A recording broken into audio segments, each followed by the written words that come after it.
Hello, and welcome to Boring History for Sleep. Tonight, we're traveling back in time to a world before science as we know it, before microscopes, before X-rays, and before antibiotics. A time when doctors wore robes, carried jars of leeches, and consulted the stars before treating a cough. Yes, we're exploring the strange and often baffling beliefs medieval doctors had about the human body. Get comfortable. Let your eyes get heavy. This won't be exciting, but it will be fascinatingly dull. Let's begin. It's the 12th century. You're lying in a straw-stuffed bed in a stone-walled chamber. You've come down with a fever, your body aches, and you're sweating through your linens. A physician arrives, but he's not carrying a stethoscope. Instead, he has a leather satchel filled with dried herbs, tiny knives, astrological charts, and perhaps even a jar of blood-sucking leeches. This, dear listener, is what medicine looks like in the Middle Ages. To understand medieval medicine, we first have to understand the way people thought about the body. And it all started with a man who lived long before the Middle Ages, Hippocrates. Though he lived in ancient Greece around 400 BCE, his ideas deeply influenced European medical thought for well over 1,000 years. Hippocrates believed the human body was ruled by 4 bodily fluids or humors: blood, phlegm, yellow bile, and black bile. Health was thought to come from a balance of these humors. Disease, therefore, was a result of imbalance. This idea was expanded by the Roman physician Galen, whose writings were so influential that, centuries after his death, medieval doctors were still treating patients according to his instructions. Galen's views were considered so authoritative that questioning them was nearly unthinkable. So, when you visited a doctor in the year 1200, they weren't basing their diagnosis on lab tests or germs. Those wouldn't be discovered for another 600 years. Instead, they were analyzing your humors. Were you too hot and dry? That might mean an excess of yellow bile. Too cold and moist? Perhaps too much phlegm. Let's take a moment to review the 4 humors, because we'll be referring to them again and again. First, blood, which was associated with the element of air. It was thought to be hot and wet and associated with a cheerful, optimistic personality, the sanguine temperament. Too much blood might lead to fever, redness, or excitement. Next came phlegm, associated with water, cold and wet. People with a lot of phlegm were believed to be calm and sluggish, phlegmatic. An excessive phlegm could cause chills, coughing, and a general feeling of heaviness. Then there was yellow bile tied to fire, hot and dry. It was said to make people choleric, quick-tempered, energetic, and irritable. Too much yellow bile might result in fevers, anger, or digestive troubles. Finally, black bile, the most mysterious of the 4, associated with the earth, cold and dry. Black bile was linked to melancholy, a sad, withdrawn, thoughtful disposition. People with too much black bile might be depressed or mentally unstable, though no one could ever quite agree on what black bile actually looked like. Medieval doctors used this system to explain everything from physical illness to personality to dreams. Why did someone become ill? The humors were out of balance. Why did someone fall in love? Excess blood. Why was someone angry or cruel? Too much yellow bile. Even moral or spiritual problems could be traced to the humors. The 4 humors were also connected to the seasons, the elements, the planets, the stages of life, and even certain foods. Blood was linked to spring, youth, and air. Phlegm to winter and old age. Yellow bile to summer. Black bile to autumn and maturity. This interconnected system made the body feel like a reflection of the cosmos, a tiny universe inside each person. Now, this may all sound strange to us today, but it made perfect sense to people at the time. They saw the world as a delicate balance of forces. Just as too much rain could ruin a harvest, too much bile could ruin a person. So, how did doctors treat imbalances? One common method was bloodletting. If a person was too full of blood, say, red in the face, feverish, or excitable, a physician might recommend draining a few ounces of blood to restore balance. This was often done by cutting a vein or using leeches. Bloodletting was so common that some doctors performed it on a seasonal schedule, believing that letting out blood in spring was just good hygiene. Other treatments included purging, either by inducing vomiting or administering laxatives, and dietary changes. Certain foods were thought to increase or decrease the humors. Cold, moist foods like cucumbers were good for cooling excess heat. Hot, dry foods like pepper were used to warm up a sluggish body. A skilled physician would advise a carefully tailored diet to balance the patient's humors, though what counted as good advice varied widely. Herbs, of course, played a role as well. Plants were assigned qualities like hot, cold, dry, or moist, and prescribed accordingly. Garlic was considered hot and dry. Lettuce was cold and wet. A patient with too much heat might be given cold herbs to cool them down. Astrology also guided medical decisions. Physicians often consulted astrological charts before performing treatments, believing that the position of the stars and planets affected the body's humors. A doctor might delay a treatment if Mars was in a bad position, or recommend a purge during a favorable moon phase. Medical education was built around studying the works of ancient authorities, especially Galen and Hippocrates. Medical students in medieval universities would memorize long Latin texts, often without ever dissecting a real human body. Dissection was considered taboo or outright illegal in many parts of Europe during the early Middle Ages. So much of what doctors thought they knew about anatomy was based on animals, or ancient speculation. In short, the medieval doctor was less a scientist and more a philosopher, someone who interpreted signs, read the heavens, and sought to bring harmony to a body governed by mysterious forces. And so, as you drift off to sleep, picture a candlelit room, a physician carefully examining your urine by holding it up to the light, swirling it gently in a glass flask. Outside, horses clip-clop along cobbled streets, and the air smells of herbs, wood smoke, and old books. You're in the Middle Ages, and medicine is more art than science. Now, let's turn our attention to the ways medieval doctors diagnosed their patients. If you walked into a physician's chamber with a persistent cough or a pain in your side, the first thing he might do wouldn't be to listen to your lungs or take your pulse. Instead, he would ask for a sample of your urine. Yes, urine was considered the window into the soul, and more importantly, the body. Medieval doctors used a technique known as uroscopy, which involved examining a patient's urine for color, consistency, clarity, and even smell. The doctor would swirl the liquid in a specially shaped glass flask known as a matula, holding it up to the light. A chart with various hues of yellow, red, brown, or green helped determine what humor was in excess, or what organ was ailing.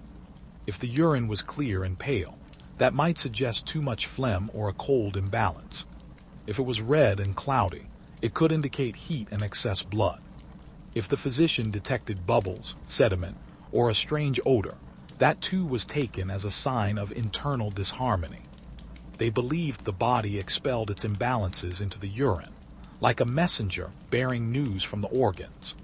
Though this might seem absurd today, uroscopy was surprisingly systematic. Physicians were trained to analyze urine with the same seriousness a modern lab technician might devote to a blood test. It was among the least invasive diagnostic tools of the time, and offered at least some tangible evidence to work with, albeit interpreted through a very different lens. But urine wasn't the only diagnostic method. Another crucial factor in understanding a patient's illness was the stars. Medieval physicians often consulted astrological charts before treating patients. Astrology was not considered superstition, but rather an accepted scientific framework. The belief was simple. The human body was a microcosm of the universe, and the movements of celestial bodies could influence one's health just as surely as they affected the tides or seasons. Each organ was believed to be ruled by a particular sign of the zodiac. Aries governed the head, Taurus the neck, Gemini the arms, and so on, all the way down to Pisces, which was linked to the feet. If you suffered from a stomach complaint, the physician might consult the position of Virgo. Surgery or bloodletting would be postponed if the moon or a planet was in a certain sign, thought to affect the target area. The moment of your birth also mattered. Your natal chart, the position of the stars when you entered the world, was thought to influence your physical constitution, your humoral balance, and your health throughout life. In fact, many physicians wouldn't treat a patient without first constructing an astrological horoscope. If Mars was ascendant, they might attribute the illness to excessive heat and aggression, possibly linked to an overabundance of yellow bile. Saturn, associated with coldness and melancholy, might indicate too much black bile and a risk of depression or wasting diseases. This merging of medicine and astrology made the practice both cerebral and deeply ritualistic. Treatments weren't merely physical. They were timed with care and precision to align with celestial movements. Another unusual yet common diagnostic method was dream interpretation. Yes, dreams. Doctors in the Middle Ages sometimes looked to a patient's dreams as a source of medical insight. This practice came from ancient Greek thought, especially from the work of Artemidorus and other dream analysts, who believed that dreams revealed imbalances in the body. For instance, dreaming of fire or heat might suggest excess yellow bile. Dreaming of drowning or large bodies of water might point to too much phlegm. Some medieval dream books offered specific health interpretations. Dreaming of snakes might mean a fever, while dreams of flight could indicate imbalance in the blood. These interpretations were not purely symbolic, but rather literal reflections of the internal workings of the body. In a time when few had access to accurate instruments, and dissection was rare, dreams provided yet another glimpse into the mysterious world within. So, a full medieval diagnosis might look something like this. You arrive feeling tired, pale, and sluggish. The doctor asks for a urine sample and holds it up to the light, noting that it is cloudy and tinged with white. He checks the current astrological chart and finds the moon is in Cancer, a watery, cold sign. He asks you about your dreams, and you report dreaming of a snowstorm and being lost in fog. The doctor concludes that your body is overwhelmed with phlegm, your cold and moist humor, and recommends a regimen of hot, dry foods, perhaps some mustard seed, dried ginger, and wine heated over a flame. A few herbs are prescribed, and you are advised to sleep with warm stones at your feet and avoid damp air. It's not exactly evidence-based medicine by modern standards, but it was methodical, thoughtful, a structured, if entirely flawed system. Even the pulse, one of the few vital signs we still use today, was interpreted through the lens of humoral theory. A fast bounding pulse might indicate excess heat. A weak, thready pulse might suggest coldness. The beat of the heart was a whisper from within, trying to reveal what no one could yet see with the eye. Because dissection was so limited, understanding of anatomy was often based on ancient texts, animal bodies, or pure speculation. Galen, remember, had dissected pigs and monkeys, not humans. But his descriptions of the body were considered gospel for centuries. As a result, some doctors believed humans had 7 pairs of ribs like apes, rather than 12. Errors were passed down for generations, wrapped in Latin, preserved in manuscripts, and never questioned. Only in the later Middle Ages, especially in places like Italy, did human dissection begin to slowly re-enter the picture. Early dissections were rare and highly ceremonial, often conducted in cold rooms in winter to slow decay. A professor would read aloud from Galen while a lower-ranking assistant dissected the body, sometimes only half-heartedly, for fear of contradicting the book. But for most of the medieval period, the inner workings of the human body remained a mystery, interpreted from the outside through signs, symbols, dreams, stars, and smells. As you sink deeper into rest, imagine a medieval physician at his desk. Candlelight flickers over parchment scrolls. An astrolabe glints beside a chart of the zodiac. He dips his quill into ink, making notes on the latest urine analysis, and glances out the window at the moon, calculating when next to bleed his patient. Sleep now, knowing that no one is coming to attach leeches to your arm. Medicine has moved on, but the strange beliefs of those long-ago doctors still echo faintly in the dark corridors of history. You've now heard how medieval doctors diagnosed illness through urine, stars, and dreams. But what happened after the diagnosis? What treatments awaited a person suffering from an excess of bile or a shortage of phlegm? To answer that, we must step into the medieval world of therapeutic balancing, a realm of bleeding, purging, sweating, and occasionally praying. At the heart of it all was a single goal: restore balance to the four humors. If illness was caused by an excess or deficiency of one humor, the solution was to rebalance the bodily fluids. Unlike modern medicine, which tries to identify pathogens or treat symptoms directly, medieval medicine aimed to restore harmony to the internal environment. And what better way to remove an excess of blood than to simply remove the blood? This leads us to bloodletting, one of the most iconic treatments of the medieval period. Bloodletting was a therapeutic mainstay, used to treat everything from fevers to headaches, from gout to mental illness. If you suffered from redness, swelling, or a hot, flushed complexion, a physician might interpret that as too much blood, the hot and moist humor. The treatment: open a vein and let it flow. There were many techniques. The most common was venesection, or cutting open a vein with a small blade. Physicians knew the veins well, or thought they did. Charts indicated which veins were connected to which organs. If you had a liver issue, a specific vein on the arm might be opened. For a headache, a vein near the temple might be pricked. The direction of the flow mattered. Even the moon's position was believed to influence the outcome. Cupping was another technique. Heated glass cups were placed on the skin, creating suction to draw blood to the surface. Sometimes, shallow cuts were made first, so the cups would collect blood more effectively. And then there were leeches. These small, slimy creatures were not only tolerated, but cherished by physicians. They were considered natural bloodletters, gentler and more precise than blades. In monasteries and medical schools, jars of leeches were kept ready for use. Patients would sit patiently as the creatures latched on and began their slow, quiet work. Interestingly, bloodletting wasn't always used to reduce blood. Sometimes it was thought to draw out other humors, or to prevent illness rather than treat it. Prophylactic bloodletting, bleeding as a form of prevention, was common among the wealthy, who might undergo the procedure several times a year as part of their health maintenance. But what if the problem wasn't too much blood? What if the physician suspected excess phlegm or bile? In those cases, purging was the treatment of choice. To purge phlegm, considered cold and moist, patients might be given emetics, substances that induced vomiting. These ranged from relatively mild herbal infusions to more aggressive compounds that could cause violent reactions. The goal was to expel the offending humor through the upper body. To rid the body of yellow or black bile, laxatives and enemas were administered. These encouraged the lower digestive tract to evacuate.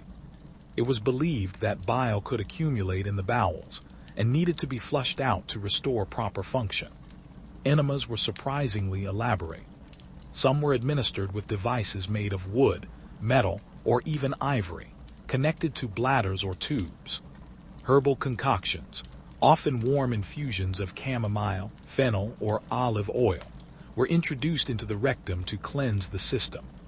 These treatments were so common that many wealthy households kept a clister, or enema syringe, as part of their personal medical kit. Sweating was another method of balancing humors. Sweat baths, steam tents, and herbal poultices were used to induce perspiration, driving out impurities and rebalancing moisture levels in the body. Patients might be wrapped in layers of hot cloths and herbs, left to sweat in darkened rooms until they emerged pale, lightheaded, and hopefully healed. Each of these therapies was part of a broader system called regimen sanitatis, the regimen of health. This wasn't just a treatment plan, but a way of life. Physicians advised their patients on what to eat, how to sleep, when to exercise, and even how to manage emotions. Everything from the weather to your mood could influence the humors. For example, if a patient had too much black bile, which was cold and dry, he might be advised to avoid cold foods, stay away from sorrowful news, and take warm baths. Someone with an excess of yellow bile, hot and dry, might be instructed to avoid spicy food, anger, and the midday sun. These health regimens extended into all areas of life. Clean air, moderate exercise, good sleep, and calm emotions were not just good advice. They were medicine. In monasteries, where medical care was often practiced, monks followed strict daily routines that mirrored these ideas. They rose early, ate simple meals, prayed, walked, and slept according to fixed schedules. Many believed that a properly ordered life would naturally keep the humors in balance. But when all else failed, when bloodletting, purging, sweating, and dietary regimens did not bring relief, there was still one option left: prayer. Medicine in the medieval world was never fully separate from religion. Illness was often seen as a trial sent by God, a punishment for sin, or a lesson in humility. Healing, therefore, was as much a spiritual process as a physical one. Physicians might recommend prayer, fasting, or confession as part of the healing process. Saints were invoked for specific ailments. Saint Apollonia for toothaches, Saint Dymphna for mental illness, Saint Sebastian for plague. Monasteries maintained healing shrines, where pilgrims traveled long distances to touch relics, light candles, and ask for divine intervention. Some even believed that certain diseases could only be cured by supernatural means. Demons, curses, or divine wrath could not be overcome by bleeding and herbs alone. Thus, healing was a total experience. A patient was not just a body in need of repair, but a soul in need of grace. So imagine now, lying on a rough straw bed in a stone-walled infirmary. You've been bled by leeches, purged with bitter herbs, and bathed in warm, fragrant cloths. A monk has murmured prayers over your bed. Outside, the wind whistles through narrow windows, and candlelight flickers on the walls. You close your eyes, hoping for balance, not just of humors, but of all the elements in your tiny world. Rest now. The blood has been let. The bile has been purged. The body, they hope, is returning to harmony. We now drift deeper into the medieval world, not into its bloody surgeries or dramatic exorcisms, but into the quiet rhythms of daily life. In the last part, we explored how physicians attempted to balance the humors through bloodletting and purging. But what about the more ordinary moments? What did people eat? How did they sleep? And how were their emotions understood within the framework of the four humors? In the medieval mind, the body was not separate from the environment. Rather, it was porous, constantly interacting with nature through food, air, and emotion. Every bite you took, every breath you drew, every season of the year, they all shaped your internal balance. Let us begin with one of the most significant factors in humoric theory: diet. Food wasn't just about nourishment. It was medicine. Each ingredient was classified by its qualities: hot or cold, dry or moist, and each had a direct impact on the humors. Consider the humble onion. It was classified as hot and dry, which meant it could stimulate warmth and dry out excessive moisture in the body.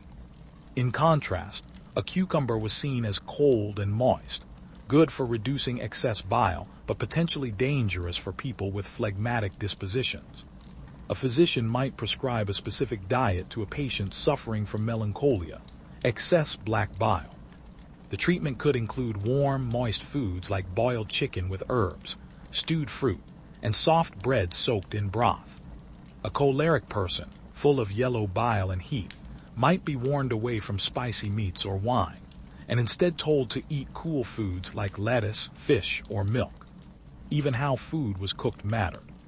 Roasting made food drier and hotter, boiling added moisture, and stewing balanced heat with fluidity. Medieval cookbooks sometimes included medical commentary, and many noble households had physicians who worked closely with the cook to ensure that meals suited the bodily needs of their masters. Some ingredients were so potent in humoric theory that they became household staples. Honey, for example, was warm and dry, and believed to help cleanse the body and ease digestion. Vinegar was cooling and drying, ideal for balancing heat in the body, but to be avoided by those with too much black bile. Wine, especially red wine, was considered warm and moist, stimulating the blood but potentially dangerous in excess. Then there were food taboos. Cheese was often distrusted, especially hard cheese, which was seen as cold and dry, difficult to digest and likely to cause melancholy. Beans, too, were thought to bloat the body with wind, disrupting the subtle balance of air and moisture. The role of seasons was also vital in maintaining humoral health. Spring was considered warm and moist, the season of blood. Summer was hot and dry, associated with yellow bile. Autumn, dry and cold, linked to black bile. Winter, cold and moist, belonging to phlegm. This meant that illnesses fluctuated with the seasons. A phlegmatic person might suffer more in the winter, as the cold and moisture of the season intensified their internal imbalance. A choleric person might find summer oppressive and experience fevers or irritability. Physicians advised seasonal diets and behavior. In summer, one was told to avoid hot foods and excessive exertion. In winter, warm soups, thick cloaks, and indoor activity were prescribed. In autumn, moderation was key, as it was believed to be the most dangerous season, when corrupt humors fermented and diseases arose. Spring was the season of renewal, and often of bloodletting. But the humors didn't just shape physical health. They governed personality and mood. The idea that people had distinct temperaments based on their dominant humor was deeply embedded in medieval thought, and in some ways, it lingers even today. A sanguine person full of blood was cheerful, energetic, sociable, and amorous. They were the life of the party, ruddy-cheeked, talkative, and prone to laughter. A choleric individual ruled by yellow bile was ambitious, fiery, prone to anger and leadership. They could be driven but also harsh, easily offended and impatient. The melancholic type, governed by black bile, was quiet, thoughtful, artistic, and deeply emotional. They were often seen as wise, but also prone to sadness and isolation. Finally, the phlegmatic person, full of cold and moist phlegm, was calm, slow-moving, steady, and often sleepy. They were kind and loyal, but not quick to act or react. These temperaments weren't just descriptions, they were explanations. Why did someone behave oddly? Their humors were out of balance. Why was someone quiet and distant? Melancholia. Why did another seem lazy and tired all the time? Phlegmatic imbalance. Physicians, teachers, even parents and clergy used this system to understand and guide behavior. And so the theory of humors permeated relationships, education, and even careers. A choleric youth might be trained for leadership or military life. A melancholic child might be steered toward religion or scholarship. A sanguine young woman might be thought ready for marriage, while a phlegmatic one might be encouraged to live a quiet, domestic life. It's fascinating, and a little eerie, to realize how deeply personality and biology were intertwined in the medieval mind. There was no separation between body and soul, nature and self. You were your humors. Even dreams were interpreted through this lens. Nightmares might indicate an excess of yellow bile, burning images, dragons, battles. Dreams of water or drowning could suggest too much phlegm. Gloomy, sorrowful dreams pointed to black bile. Passionate or joyous dreams meant sanguine imbalance. Doctors wrote guides on how to read dreams as diagnostic clues. Sleep, after all, was a time when the humors could reveal themselves most clearly. This deep integration of humoral theory into daily life meant that people were constantly vigilant about what they ate, how they dressed, how much they moved, and how they felt. Self-care in the medieval world was not a matter of luxury or vanity. It was survival. Balance meant health. Imbalance meant suffering. So picture it now, a small village in England or France. The cobbled street is quiet. A woman boils herbs by the hearth while her husband tends sheep outside. The priest, worried about melancholy in one of his parishioners, advises a warm broth and a brisk walk at sunrise. Children are told to avoid cheese today, it's too damp out. And the noble in the manor house reclines after dinner, his physician scribbling notes about his temperament and digestion, while candles flicker and a cold wind rustles the thatched roof above. This is not medicine as we know it, but it is medicine as they knew it, rooted in harmony, driven by elements, guided by stars. And for them it made perfect sense. We continue our journey now through another vital aspect of medieval medicine, one that might seem even more otherworldly to modern sensibilities: the role of astrology in diagnosing and treating illness. In our modern world, astrology is often thought of as a source of entertainment, a horoscope in a magazine, or a social media meme.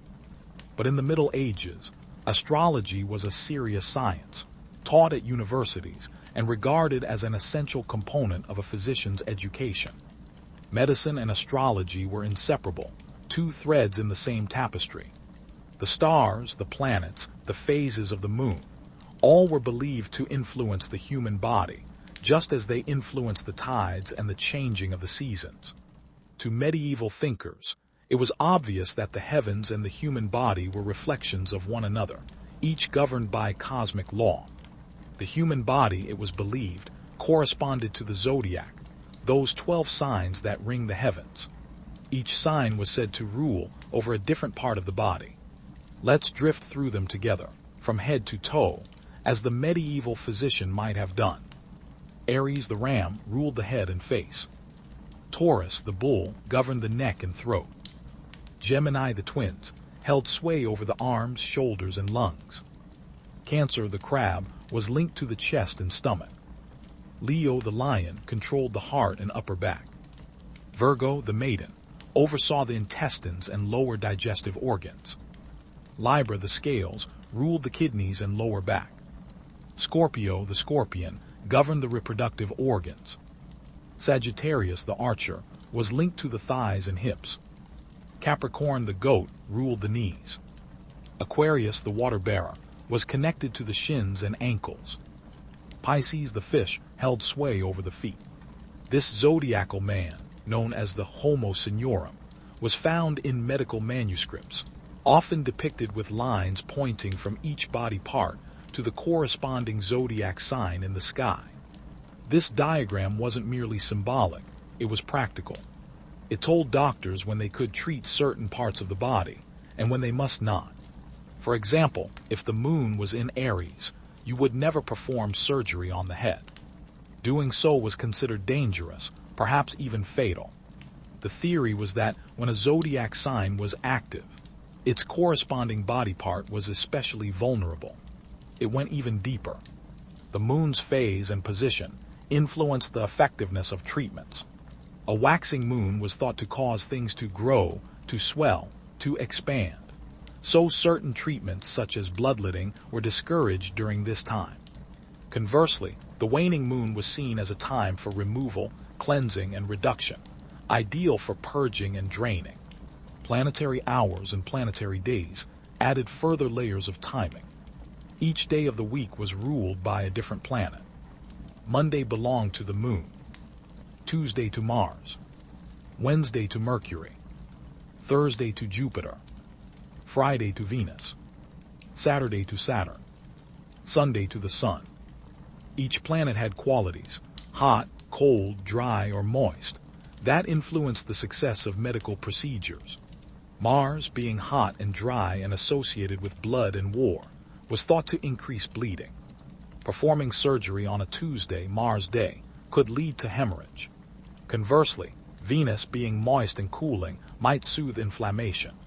Medical almanacs were commonly used tools, full of charts and star maps that guided decisions.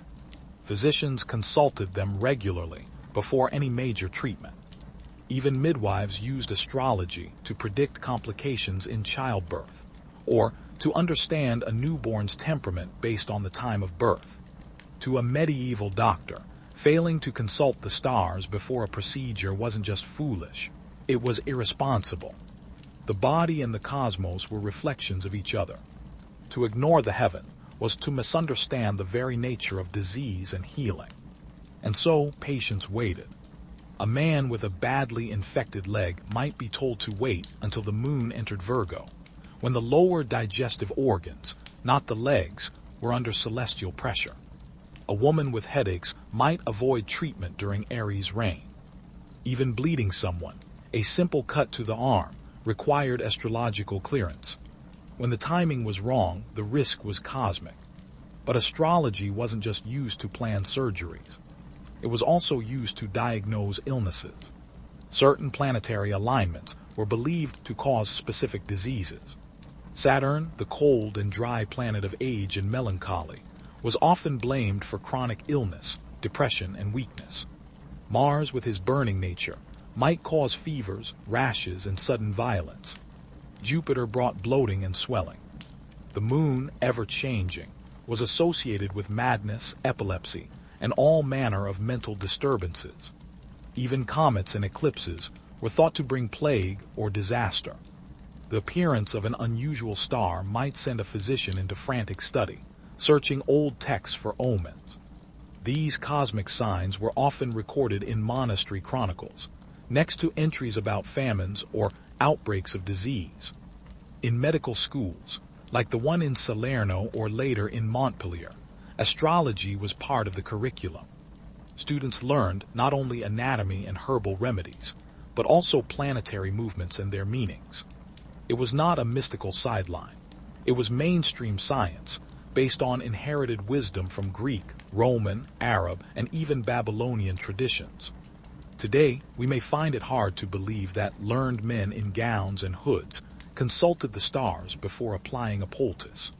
But for them, the sky was not far away. It was close, intimate, a divine manuscript written in light. And by reading it correctly, a doctor could offer not just care, but alignment with the very rhythms of the universe. So tonight, as you look up at the stars, those cold and ancient lanterns, consider that once a physician might have looked at the same sky before applying leeches or prescribing broth. That those constellations above were once guides for healing, harmony, and health. The heavens watched over all they believed, not with judgment, but with instruction. Let us now turn to a treatment that may seem most peculiar and perhaps a little unsettling by today's standards: phlebotomy, or more plainly, bloodletting. In the medieval world, bloodletting was not just a medical intervention. It was a pillar of treatment, a common prescription for all manner of ailments, from headaches and fevers to melancholia and indigestion. To bleed was to heal. To remove blood was to restore balance. As you may recall from our earlier exploration of the four humors, blood, phlegm, yellow bile, and black bile, health was believed to depend on the equilibrium of these substances. But blood was special. It was seen as the dominant humor, the one that circulated and nourished all others. And sometimes it was thought blood could be in excess. This excess of blood could manifest in many ways: flushed skin, fever, swelling, or a sense of heaviness. The cure was straightforward. The physician would simply relieve the body of its surplus blood through careful, controlled cutting. The practice was not chaotic or violent. In fact, it was methodical, precise, even ritualistic. A proper physician would begin by consulting the stars and the moon, as we discussed in the previous part. Then they would consider the patient's temperament, the location of pain, the season, and even the time of day. Bleeding was not done haphazardly. There were specific veins for specific ailments. Medical charts from the period, known as vein man diagrams, depicted the human figure with its veins labeled like a map. Here are just a few examples of the logic they followed. To treat headaches, blood was drawn from the forehead or the temple veins. For liver issues, blood was taken from the right arm. For spleen troubles, the left arm. A person plagued by lust or madness might be bled from behind the ears. For ailments of the lungs or chest, the physician might open a vein in the inner elbow. And for more generalized issues, bleeding from the ankles or feet was sometimes used. It's worth noting that the actual instruments used were often elegant and carefully made. A lancet, a small sharp blade, was the preferred tool. Sometimes a fleam was used, which looked a bit like a pocket knife with folding blades. These tools were kept clean and honed, ready for action. The bleeding itself was done with care. The physician would tie a tight band above the site to increase blood flow, then make a swift incision. The blood would pour into a bowl or basin. Sometimes the doctor would watch the flow closely, gauging the illness by the color, thickness, or smell of the blood. Too thin, a sign of weakness. Too dark, a sign of melancholy. A foul odor, trouble in the bowels. Some doctors believed they could read the disease in the stream of blood as if it were a sacred text. But bleeding wasn't always done with a blade. In some cases, especially for more minor or localized issues, a physician might turn to leeches. These small, black, squirming creatures were kept in jars and prized for their ability to draw blood gently and continuously. Leeches were placed on the skin, often behind the ears, on the temples, or around the joints, and allowed to feast until full. This form of phlebotomy was especially favored for the delicate or elderly. A leech's bite was seen as less traumatic, and the slow withdrawal of blood gave the body more time to adjust. Now one might ask, how much blood was typically removed? The answer, like so many things in medieval medicine, depended on many factors. The physician would take into account the patient's size, age, strength, and the illness itself. Sometimes only a few ounces would be drawn. In more serious cases, it might be a pint or more. And bleeding wasn't a one-time event. For chronic conditions, it might be done repeatedly over days or weeks. Some people even underwent seasonal bloodletting, a kind of preventive maintenance. It was common in monasteries, where monks had scheduled bleeding several times a year, particularly at the beginning of spring, summer, and autumn. There were, of course, risks. Too much bleeding could lead to fainting, weakness, or worse. Some patients became anemic or died from loss of blood. But this was rarely attributed to the practice itself. Rather, it was thought the disease had simply advanced too far, or that the bleeding had not been done soon enough. Despite these dangers, phlebotomy remained a cornerstone of medicine for centuries. Even into the 18th and 19th centuries, doctors still wielded their lancets and opened veins. George Washington, the first president of the United States, was famously bled on his deathbed in 1799, reportedly losing over 80 ounces of blood in less than 24 hours. He died shortly after. In medieval times, however, the belief in phlebotomy was unshakable. It fit perfectly with the prevailing theories of humors, balance, and the body's relationship with the universe. When you were bled, it wasn't merely to remove fluid. It was to restore harmony, to purge the body of heat, to cool the passions, to quiet the humors. There was even a kind of moral and spiritual dimension to it. Excess blood was sometimes associated with sinful behaviors, gluttony, lust, anger. To let that blood flow out was, in a sense, to cleanse the soul as well as the flesh. So next time you feel a little feverish or catch a cold, imagine living in a time when your physician might peer at the stars, press your pulse, and suggest a bit of bloodletting, perhaps just a trickle from your arm or a leech nestled near your temple. It might not have helped, of course, but it certainly would have felt like medicine. In that quiet, candle-lit room, with the scent of herbs in the air and the gentle trickle of blood into a bowl, one could almost believe that balance had been restored. In our modern age, we rely on complex machines and laboratory tests to peer inside the body and diagnose disease. But in the medieval world, the physician's most trusted diagnostic tool was far humbler and far more colorful. It was the patient's urine. Yes, urine. That humble liquid was, in medieval times, considered a mirror to the soul, a reflection of the body's inner balance, and a window into the mysterious workings of the humors.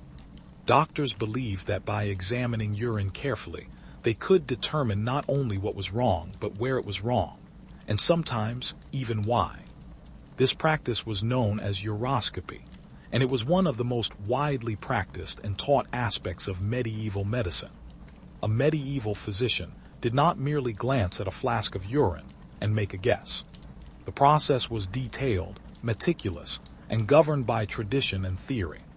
A doctor would begin by collecting the urine in a matula, a round-bottomed, clear glass vessel specifically designed for this purpose. It looked a bit like a large perfume bottle, with a long neck and a broad base. The transparency allowed for full visual inspection. The physician would hold the matula up to the light, preferably daylight, and begin his careful study. What was he looking for? Quite a lot, as it turns out. First, he examined the color. This was considered highly significant. Medieval urine charts, elaborate illustrations found in medical manuscripts, listed dozens of possible shades, each tied to a different condition. Here are a few examples. Pale yellow, often a sign of a healthy individual with balanced humors. Deep red or rusty brown, possibly a fever or an excess of blood or bile. Greenish hues, often associated with serious or even fatal illness. Milky white, indicated phlegm in the body or sometimes kidney troubles. Black, a sign of extreme melancholy or impending death. Next came the clarity. Was the urine clear or cloudy? Could one see through it easily, or was it thick and opaque? Was it foamy at the top, or was there sediment at the bottom? Each of these aspects was noted with care. The smell of the urine was also taken into account. A sharp, pungent odor might suggest heat or corruption in the body. A faint or sweet scent might point to other imbalances. Doctors were trained to sniff discreetly and interpret accordingly. And then the taste. Yes, you read that correctly. In some cases, a physician might taste the patient's urine. This was not common practice for every visit, but in particularly puzzling cases, a doctor might put a drop to the tongue. Sweetness was sometimes noted, and although they had no concept of diabetes as we understand it today, they did observe that patients with sweet-tasting urine often became weak and thin. The final element was froth or bubbles. A layer of foam on top of the urine was thought to reflect turbulence in the humors, especially wind or gas within the body. Uroscopy wasn't done in isolation. It was combined with a full consideration of the patient's pulse, their complexion, their stools, and of course, the planetary influences at the time of the examination. Physicians might also refer to uroscopy guides, books filled with vivid color wheels and handwritten instructions. These guides were often among the most cherished possessions of a medieval doctor. In fact, even non-physicians, barbers, monks, or wise women, might learn the basics of urine analysis, as it was considered a useful and respectable skill. What made urine so special? The answer lies in the belief that urine was filtered blood, a direct product of the body's innermost processes. According to Galenic theory, the kidneys separated waste from the blood, and thus, what came out in the urine could reveal what was going wrong inside. Sometimes, the physician wouldn't even need to see the patient. A messenger might arrive with a sealed flask of urine, carefully transported across town, or even from another city. The doctor would perform the uroscopy, make a diagnosis, and send back a prescription, all without laying eyes on the patient. In a sense, this was an early form of remote diagnosis. Of course, this method was not without its critics. As the centuries wore on, some physicians grew skeptical of relying too heavily on uroscopy. But for the medieval doctor, it was part of a larger worldview, one that saw the body not as a mechanical system, but as a mystical balance of forces that could be read, interpreted, and adjusted. It's worth noting that urine analysis wasn't unique to Europe.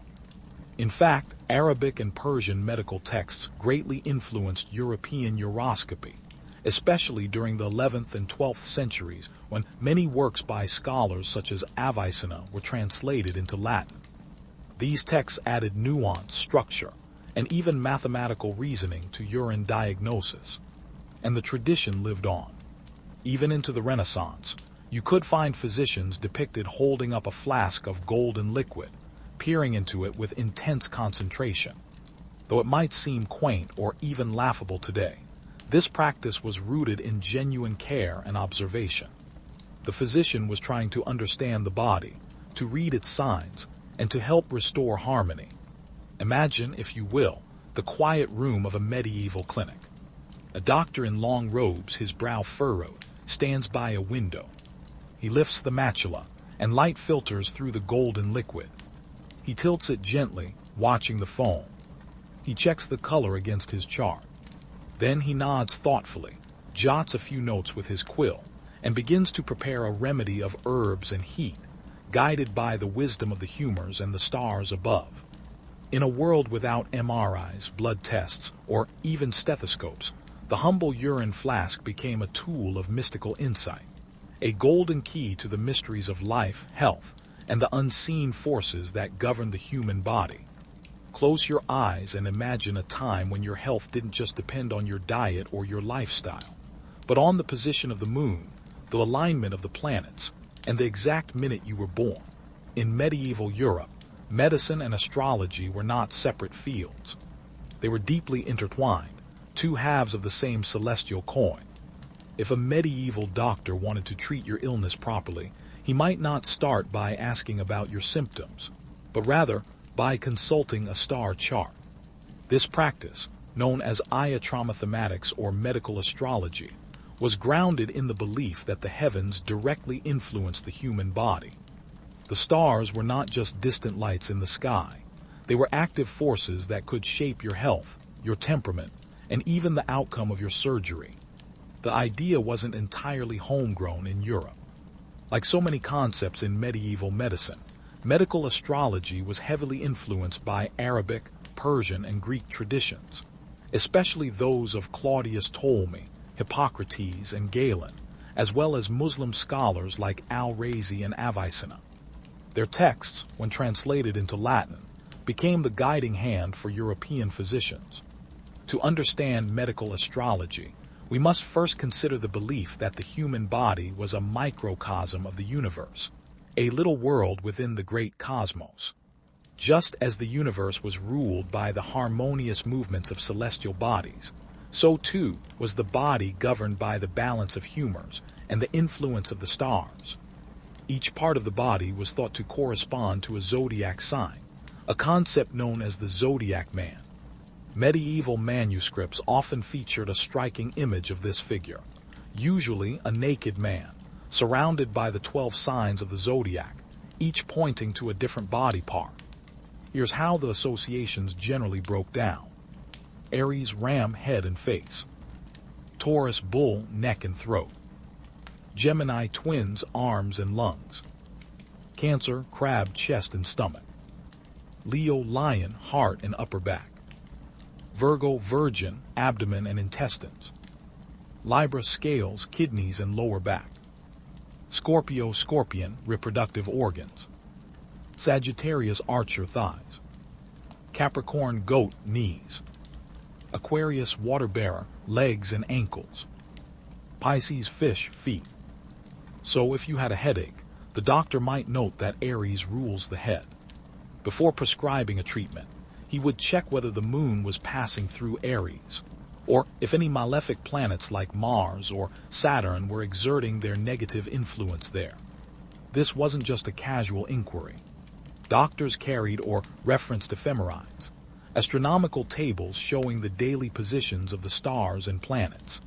They might even draw up a horoscope based on your birth date or the moment you fell ill. Timing was everything. For example, bloodletting, so commonly practiced in medieval medicine, was considered dangerous if performed under the wrong astrological conditions. If the moon was in the zodiac sign corresponding to the body part being bled, the procedure could be fatal. Therefore, a physician would check the stars before applying the lancet.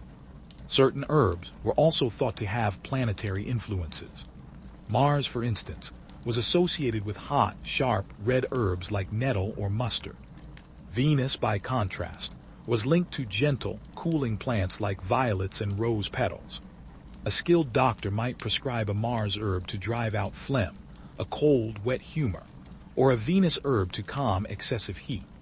Even more intriguingly, some medieval texts suggest that disease itself could be caused by celestial misalignment. An ill-placed Saturn might bring melancholy and wasting diseases. A hostile Mars could incite fevers, rashes, or even sudden death. Venus, while generally beneficial, might inspire unhealthy passions or lovesickness. All of this meant that a well-educated medieval physician needed to be, in part, an astronomer and astrologer. Universities taught astrology alongside medicine, and it wasn't seen as mystical nonsense, but as a legitimate science. Hospitals and monastic infirmaries might consult the stars when planning procedures or treating difficult cases. Even kings and nobles demanded astrological assessments before choosing treatments, or even going into battle. And this wasn't limited to diagnosis and treatment. Astrology influenced prognosis as well. If the stars aligned favorably, recovery was more likely. If not, a wise physician might counsel prayer, repentance, or making peace with one's affairs. Interestingly, astrology also gave some agency to the patient. If your birth chart suggested a tendency toward choleric conditions, excessive heat and dryness, you might be advised to live a cooler lifestyle, avoid spicy foods, or marry someone of a cooler temperament to balance your nature. All of this may sound fanciful to modern ears, but for medieval doctors, astrology was part of a comprehensive system of understanding. It connected heaven and earth, the body and the cosmos, fate and physiology. It gave structure and meaning to the unpredictable nature of illness and health. And in a world with so few effective treatments, perhaps this was comforting. It meant your suffering wasn't random. It had a reason, a pattern, a logic written in the stars. Imagine lying in a medieval sick room, a woolen blanket tucked beneath your chin, the flicker of candlelight on the stone walls. A physician in robes hunches over a chart, tracing the path of Mercury across the sky. He mutters to himself, then nods, scribbles a note, and turns to you with a gentle smile. The stars, he says, are beginning to favor your recovery. When you think of medieval medicine, the word surgery may conjure up grim images. Blood-soaked aprons, crude instruments, and unfortunate souls biting down on leather straps while a limb is sawn off. And truth be told, these images aren't entirely unfounded. Surgery in the medieval world was brutal, risky, and often a last resort. But it wasn't mindless butchery. In its own way, it was a careful and skilled craft, one shaped by the strange medical theories of the time, limited tools, and a deep reverence and fear of the human body. Let's begin with an important distinction. Surgery was not the realm of physicians. Learned doctors, those who studied at universities and read Latin texts, rarely performed surgical procedures. That job fell to a lower class of medical practitioner, the barber surgeon. Barber surgeons were the hands-on healers of the Middle Ages. They didn't just cut hair and trim beards. They bled patients, pulled teeth, lanced abscesses, stitched wounds, and even amputated limbs. They were often more practical than physicians, and in many cases, more effective. This division between the brainy physician and the practical surgeon was not based solely on skill. It was also cultural. The body was considered sacred, and opening it was seen as morally and spiritually dangerous. Cutting into flesh was undignified, dirty work, not fit for a university-educated man. The church, too, discouraged tampering with the body, especially after death, which limited anatomical study for centuries. Still, surgeries were performed, and they were done with the best knowledge available, even if that knowledge was filtered through the lens of humoral theory and ancient texts. Take, for instance, bloodletting, one of the most common surgical procedures. Surgeons believed that draining blood from a specific vein could relieve pressure, balance humors, or remove toxic buildup. Charts showed which veins to open for which illnesses. For example, the median cubital vein in the arm was bled for fevers, while veins in the foot might be tapped to treat headaches. Timing was crucial. Surgeons often consulted astrology before choosing the hour. Bleeding was done with a fleam, a broad, flat-bladed knife, or with leeching, a less invasive and oddly popular method.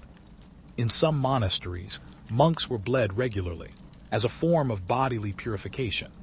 Another common surgical task was lancing abscesses and boils. Infections were seen not as microbial invasions, germs hadn't been discovered yet, but as corruptions of the humors, which the body tried to expel. If a bad humor manifested as a swelling, it might be considered a sign that the body was purging itself. But if the swelling became too great, a surgeon would step in, cut it open, drain the pus, and apply herbal poultices to draw out further corruption. Then there was cauterization, perhaps the most feared of all medieval surgical tools. Heated irons or boiling oil were applied directly to wounds to stop bleeding, prevent infection, or destroy diseased tissue. In some cases, surgeons would brand the skin with red-hot metal to stimulate healing or drive out poison. The pain was excruciating, and patients were often tied down or held by assistants during the process. Amputations were rare but sometimes necessary, especially in cases of gangrene or traumatic injury. Without anesthesia or antiseptics, the only tools available were speed and strength. The limb would be bound tightly above the cut site to reduce bleeding, then quickly removed with a saw or large knife. Bleeding might be staunched with cautery or tight bandaging. Survival depended on luck, constitution, and the absence of infection. In addition to trauma surgery, some medieval procedures aimed to treat chronic conditions. Bladder stones, for example, were removed through a terrifying operation called lithotomy, which involved cutting into the perineum to reach the bladder. Though dangerous, this procedure was described in detail in medieval surgical manuals. One such manual was Chirurgia Magna, the Great Surgery, by Guy de Chauliac, a 14th century physician who worked during the time of the Black Death. His text, based on Greek, Roman, and Arabic sources, became the standard reference for centuries. In it, he described dozens of procedures, from setting broken bones to treating facial wounds and ulcers. It's important to note that medieval surgeons, while limited by their tools and beliefs, were not ignorant. They knew how to clean wounds, how to stitch with silk thread, and how to make plasters and salves from herbs, honey, and animal fats. They understood that some wounds healed better when closed, while others needed to drain. And while they didn't understand infection in modern terms, they observed that certain treatments led to better outcomes. They also understood pain, not just as a physical sensation, but as a spiritual trial. Many patients bore suffering as part of their Christian duty. Pain, they believed, could purify the soul, draw one closer to Christ, or cleanse sins from the body. This belief sometimes made unbearable procedures bearable. But even in the darkest corners of the surgical world, there were glimmers of innovation. Battlefield surgeons learned how to dress wounds more effectively. Eye surgeons performed basic cataract operations. Dental practitioners extracted decayed teeth with surprisingly specialized instruments. And over time, surgical knowledge became more organized, more systematized, and eventually more respected. As the centuries progressed, the line between physician and surgeon began to blur. Dissections, once banned, slowly returned to the medical curriculum. Anatomy texts grew more accurate. Tools improved. And with the advent of the printing press, surgical manuals could be copied and shared widely, leading to better training and better outcomes.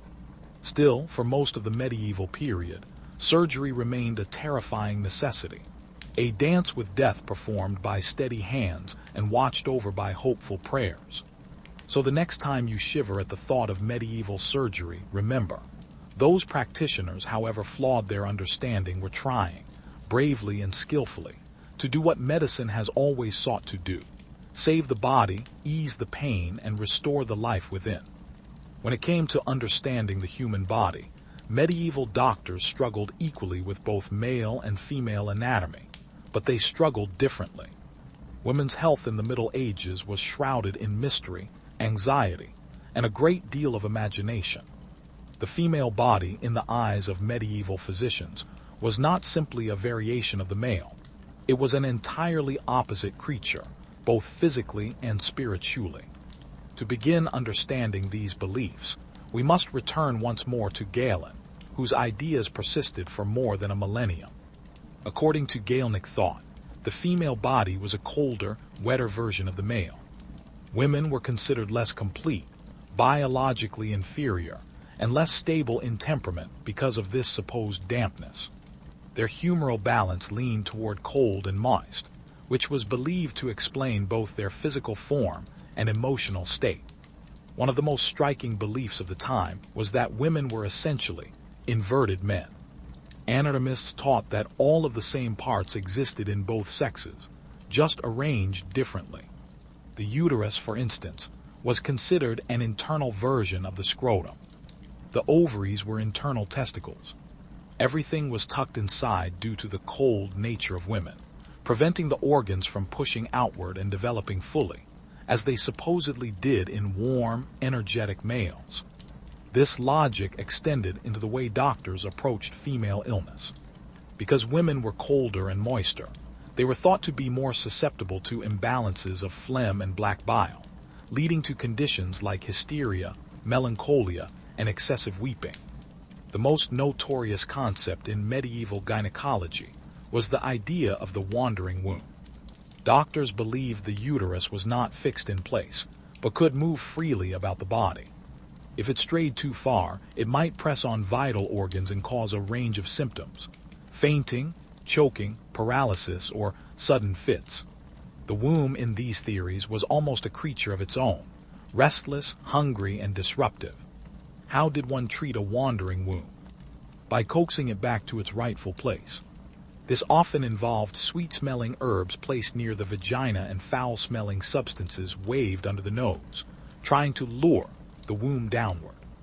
The idea was to attract the uterus with pleasant scents, or repel it from the upper body with stink.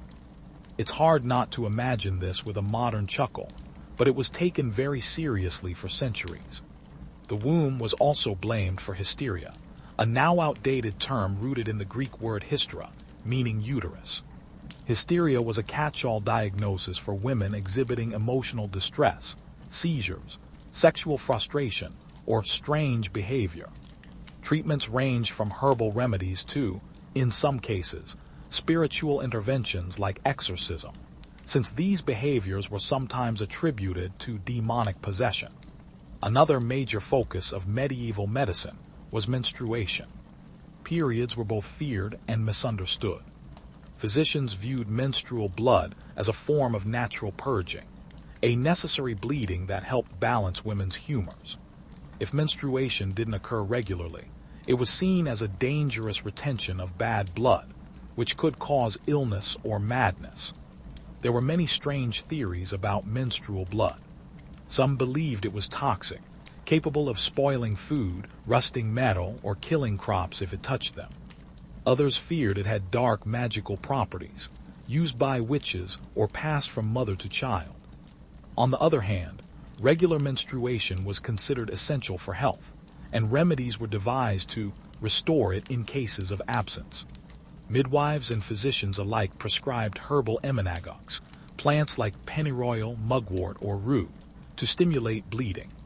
Sometimes, purging treatments or bloodletting were used to open the flow again.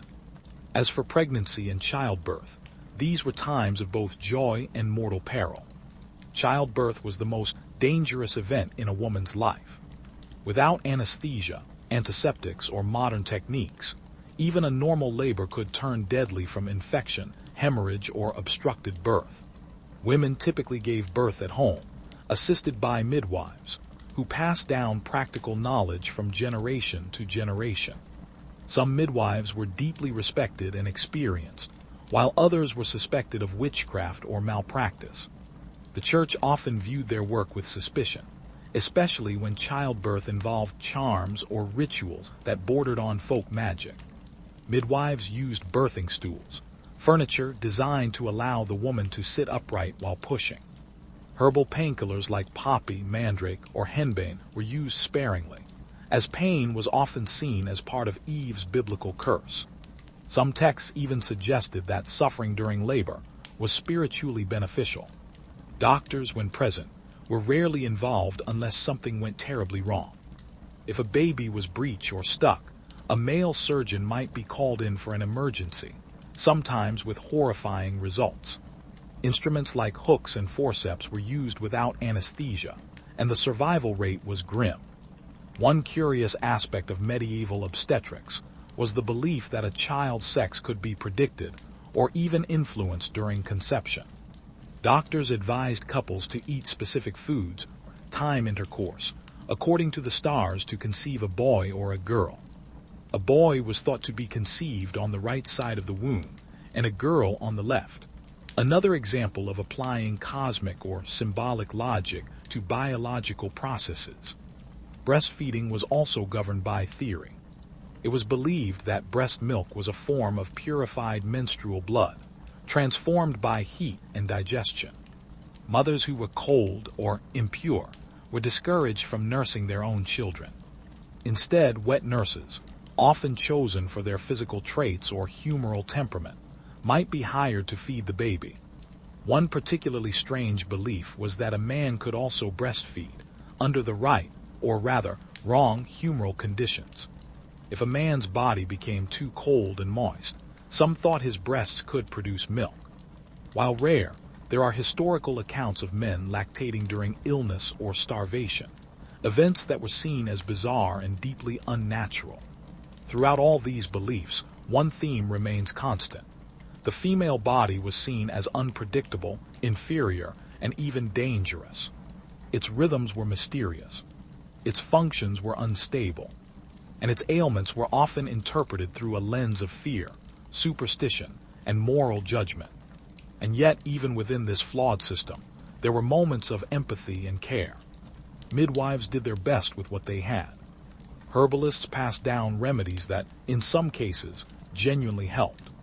And while physicians misunderstood much, they often believed they were helping to balance the delicate scales of life and health.